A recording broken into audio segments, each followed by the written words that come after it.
Out of all the eras of human history in Warhammer 40k, the Dark Age of technology is the most mysterious. Information about that period of history is scattered or lost, and because of this, it's generally ignored by scholars and lore enthusiasts of the 40k universe. But I think understanding at least the basics of the Dark Age of technology is important because it explains so much about the rest of the lore of the Warhammer 40k universe. It answers so many questions that a lore enthusiast might have. Hello everyone, I am Inquisitor Vaughn and I make videos deep diving into the lore of the Warhammer 40k universe. If that's something that you're into, please like and subscribe to the channel for more content. I asked my subscribers what questions they had about the Warhammer 40k universe that I could take a stab at answering, and one of my subscribers asked a question about the Men of Iron. This video began as a response video to that question, but then I decided to talk about the whole topic, right? In this video, we are going to talk about the Dark Age of technology, its available lore, its mysteries, and its tragic end, as well as how it affected the rest of Warhammer 40k. First, we're going to talk about the Men of Gold. Then we're going to talk about the most important creation that was ever created during the Dark Age, which is the STC generators. After that, we're going to talk about the Men of Stone, the Men of Iron, and then the catastrophic cybernetic revolt. After that, we're going to talk about the post-apocalypse, the after effect of the Dark Age of technology. Let's begin.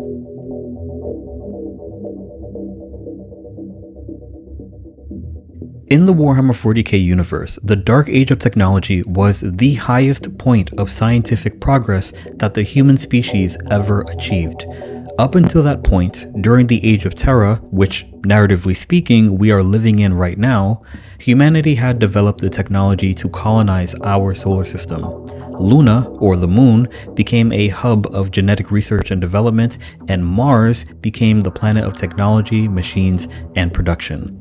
Soon, humanity reached the edge of our solar system and wanted to extend beyond it to the stars. But the technologies that we had at the time, the ships and their capabilities, would not allow for rapid expansion. This realization led to a boom in technological advancement and to a new era of human history in the Warhammer 40k universe called the Dark Age of technology. According to available information, humanity on Terra seemed to be guided by a subset of humanity referred to as the Men of Gold. Next to nothing is known about the Men of Gold officially, except for the fact that they multiplied across the earth and guided humanity in an administrative kind of way. We also know that the Emperor of Mankind was one of the Men of Gold and their leader. Because they were described as a subset of humanity and the Emperor was one of them, I theorize that the Men of Gold were perpetuals, meaning people with the genetic mutation of physical immortality. Not only would it make sense that immortals would lead humanity into the future, with them having knowledge of past eras, but this also aligns with other lore mentioned specifically during the Age of Strife, which is the age that follows the Dark Age of technology.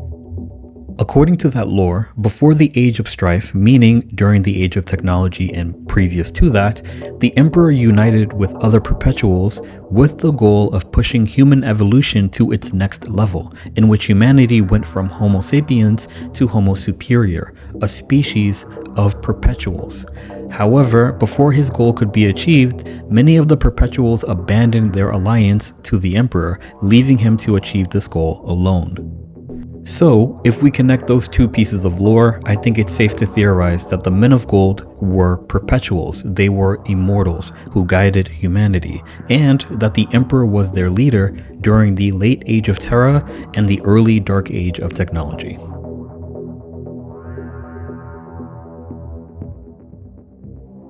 One of the first and most important creations during the Dark Age of technology was the Standard Template Construct Generator, also called the STC generator.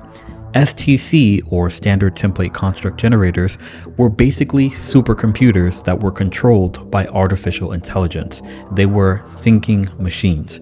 It is said that scientists during the Dark Age of technology predicted that there would be a time when civilization would fall to ruin, and so they gathered the sum total of human knowledge and created the STC generators to store and utilize that knowledge for the betterment of our species.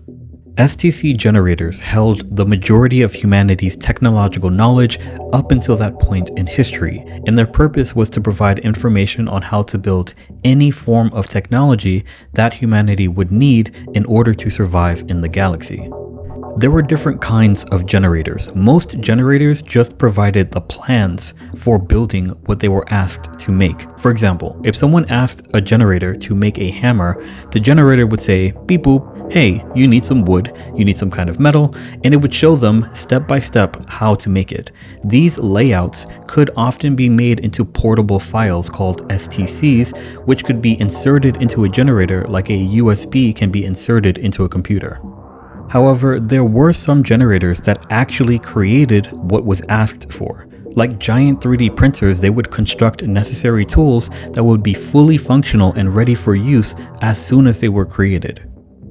STC generators were extremely valuable, and according to available lore, every human ship that traveled out into the galaxy to colonize and inhabit new worlds had an STC generator. While humanity in the solar system would benefit from those generators, they weren't really made for us. Instead, they were made for those humans who would go out beyond our solar system to colonize the galaxy, because they would need the generators to build the tools necessary to create civilizations on different planets. But rather than send out humanity first, the Men of Gold would create another subset of humanity called the Men of Stone.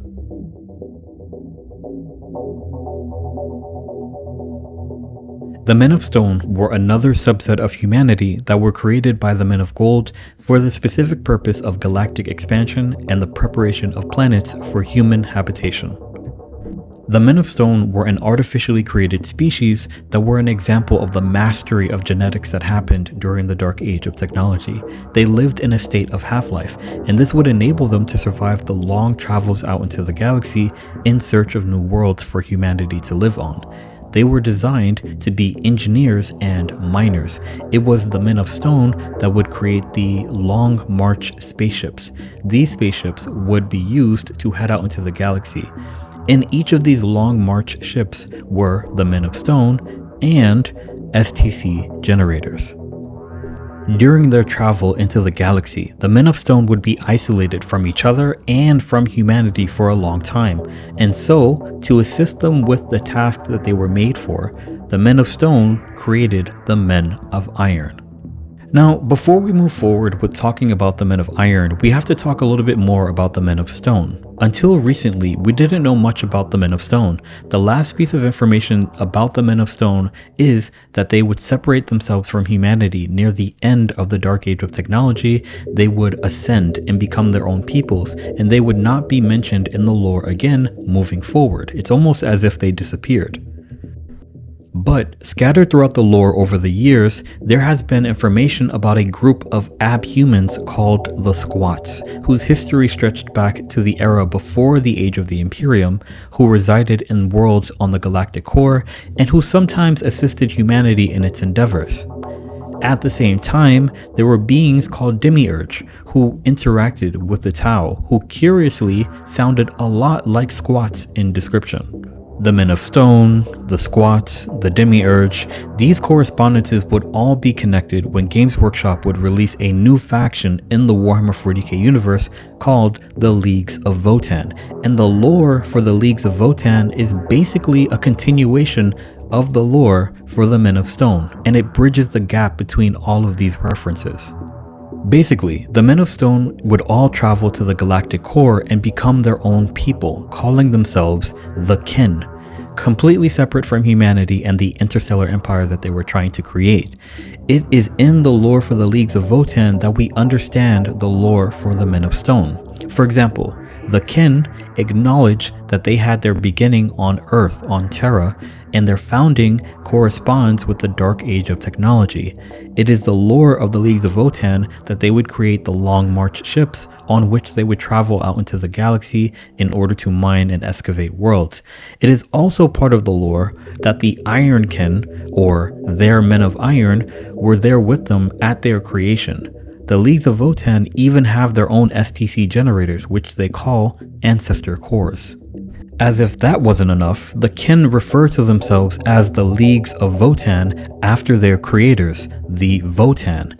In the mythologies of the Leagues of Votan, the Votan are depicted as a wheel of graven faces, or as a group of golden figures, referring to the Men of Gold. So whichever name they were referred to, the Leagues of Votan, the Squats, the Demiurge, the Kin, they are the Men of Stone. And that is important to know for two reasons. If you research the Dark Age of technology by itself, it will say that it was humanity that created the Long March ships that journeyed out into the galaxy. It will say that it was human ships that contained STC generators which would be used to help colonize worlds. It would say that humanity accomplished an interstellar empire through its own efforts alone. But when you research the Men of Stone specifically, you find out that it was the Men of Stone that created the Long March ships, that humanity would put themselves in the Long March ships of the Men of Stone in order to travel out into the galaxy. It would point out that the Men of Stone helped humanity build the interstellar empire that existed before the Imperium. But their contributions to that advancement were basically deleted from the records of human history. The interesting thing is, later on in the history of Warhammer 40k, during the Great Crusade, the Emperor knew about the Men of Stone and likely knew where they were after the Dark Age of technology, but he never made war with them, nor did he attempt to take the STC technology he knew that they had. Instead, he was content to let them be misunderstood as abhumans rather than his creations from a different era. Even the Primarchs knew about them, with there being at least one quote attributed to the Primarch Leman Russ about the Squats, and there are no records of any battles being fought against them during the Great Crusade. I think there is a reason for this, and we'll get to that shortly. But the second reason why this is important is because of the Men of Iron and their relationship to the Men of Stone.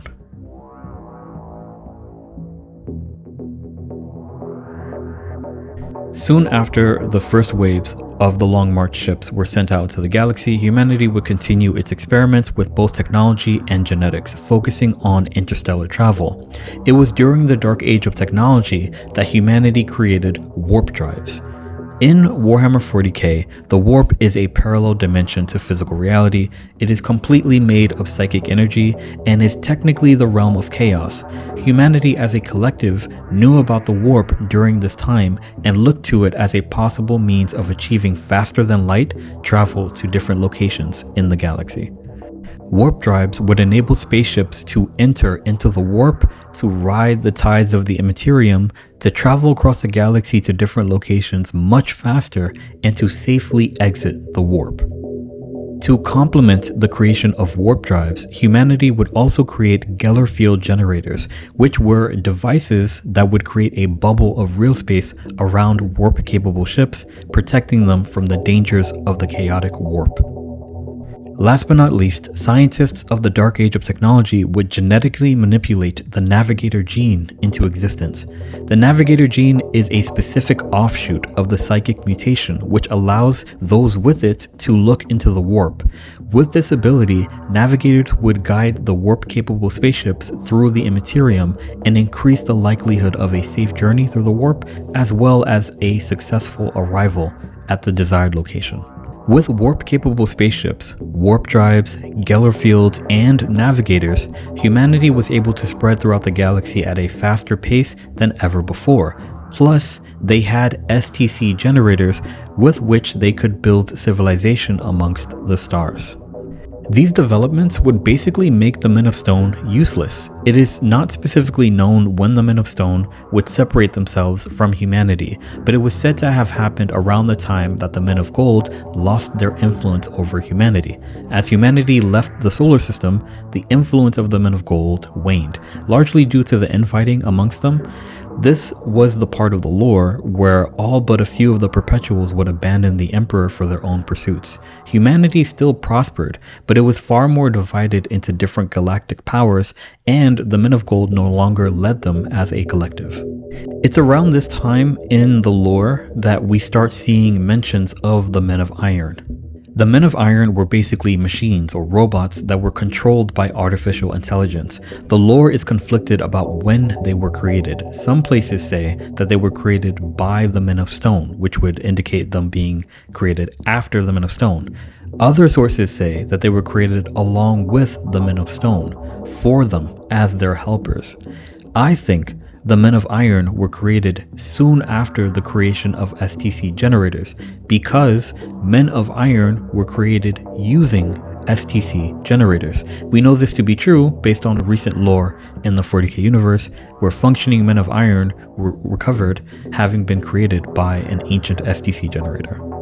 Because I theorize that the Men of Iron were created shortly after the creation of the STC generators, I also think that the STC generators and Men of Iron that accompanied the Men of Stone were different in design from those that were used by humanity.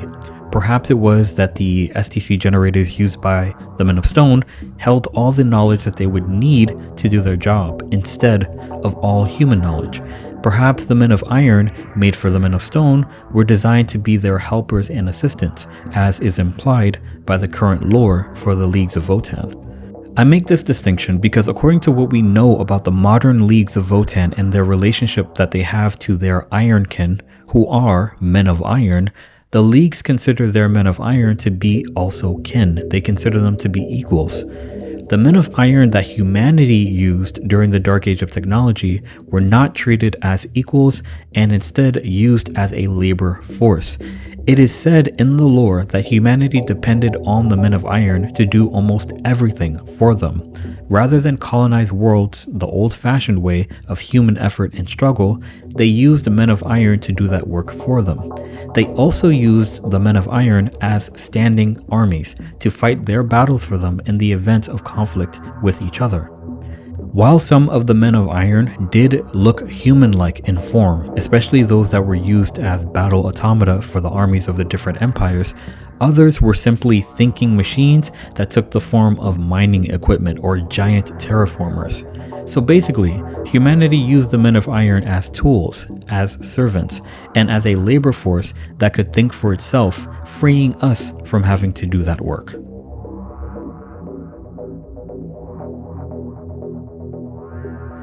When we talk about thinking machines, we're talking about artificial intelligence. We're talking about AI. If we think about AI in our current timeline, the whole point of AI is to imitate human thinking. But AI depends on pre-existing knowledge. The more information that is fed to AI, the more it is able to combine pieces of information in order to create responses and solutions in a way that is similar to human mental processing.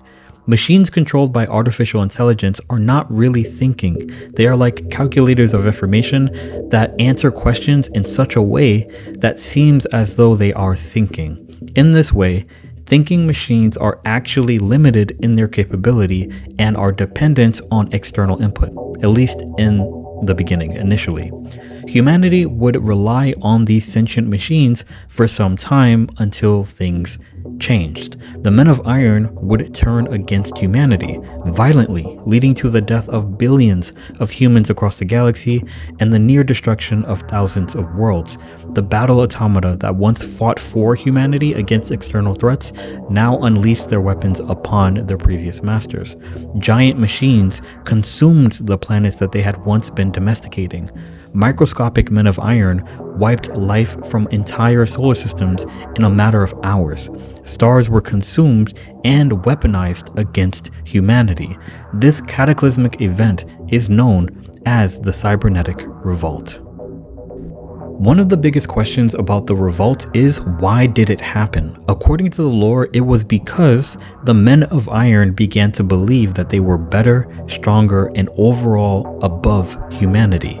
In conclusion, they deemed humanity unnecessary and they launched a massive revolt. But there's another culprit to the rebellion, and the deeper you search, the more apparent it becomes: chaos.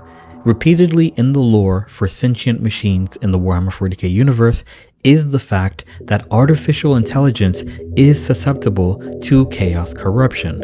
And again, in more recent lore for the Men of Iron, when an STC generator is discovered and it produces Men of Iron, those Men of Iron are corrupted because the STC generator itself is corrupted by chaos. The cybernetic revolt was so bad that it caused the end of the Dark Age of technology, and it stopped all scientific progress in the Warhammer 40k universe. What is known is that humanity fought back against the machines with machines of their own, because it stated that even the machines that were loyal to humanity would eventually be destroyed as a result of the conflict. Humanity also didn't fight alone. The lore vaguely states that the Men of Iron were defeated by an alliance of galactic powers. While this could mean that the different galactic societies of humanity bonded together to fight the common enemy, it also could suggest that others helped in that fight as well, such as the Eldari, who mostly avoided humanity but lived at peace with humanity during the Dark Age of technology, and possibly the Men of Stone, who had become their own people. There's no evidence or lore of the Men of Stone helping to fight against the Men of Iron during the cybernetic revolt, but this theory loops back to something I said earlier. The Emperor knew about the Men of Stone during the Great Crusade, but did not make war with them, and maybe it's because they helped during the cybernetic revolt. Another point is, just like earlier, where according to human history, it was humans who were the pioneers that left the solar system, when in reality it was the Men of Stone. When the lore says that those Men of Iron that were loyal to humanity were still destroyed in the conflict, they could actually be referring to the Men of Iron that were with the Men of Stone.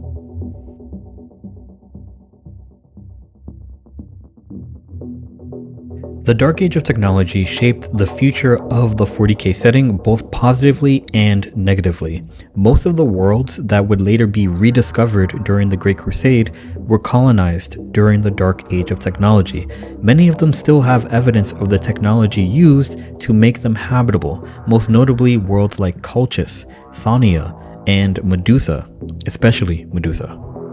Most of the STC generators from the Dark Age of technology were destroyed so as to prevent the possibility of another cybernetic revolt, but in doing that, a lot of the knowledge that was stored in them was lost. This is the reason why the Imperium is facing a technological decline, where it is forced to constantly repair old machines and vehicles, and why the technology of the Imperium is considered sacred. The Adeptus Mechanicus still searches for their remains and STC files with the hopes of innovating old machines. The Imperium of Man is equally afraid of sentient machines as it is of Xenos, and this is at the direction of the Emperor. During the unification wars on Terra, any semblance of thinking machines were destroyed, with a prominent example of this being about the Salamander's Legion fighting in the subterranean Tempest Galleries.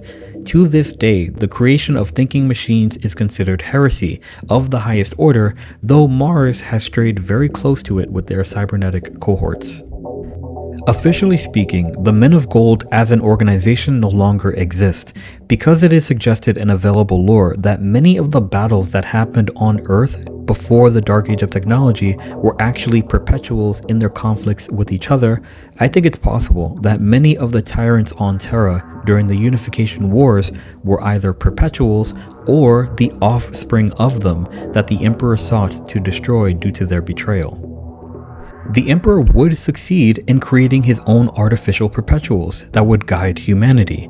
They would be called Primarchs, and legions of warriors would be made from their genetic information. Technically speaking, the Primarchs are, or were, the new Men of Gold. The Imperium, in its current setting, still depends on navigator houses, which were started during the Dark Age of technology to guide their ships through the warps, and things like Geller fields and warp drives are mass produced for the Imperial Navy. Because humanity depended so heavily on machines during the Dark Age of technology, after the cybernetic revolt, most civilizations regressed back to a comparatively primitive state.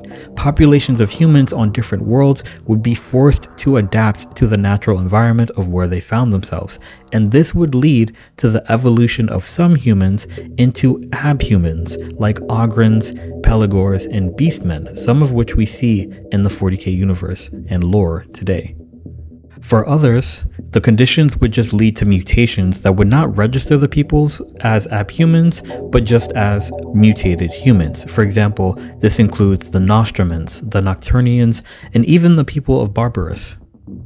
The Dark Age of technology is the reason why Warhammer 40k is what it is, the grimdark, near-stagnant setting where humanity struggles to survive, both under the threat of Xenos and Chaos, as well as under the weight of its own genetic manipulation and technological dependency. It was the Catalyst era that was the highest point in human history before it all ended. I hope that you enjoyed this video. I really enjoyed deep diving into the topic of the Dark Age of technology. It's very mysterious and I like mysterious topics in Warhammer 40k. If you enjoyed this video, please like and subscribe for more content.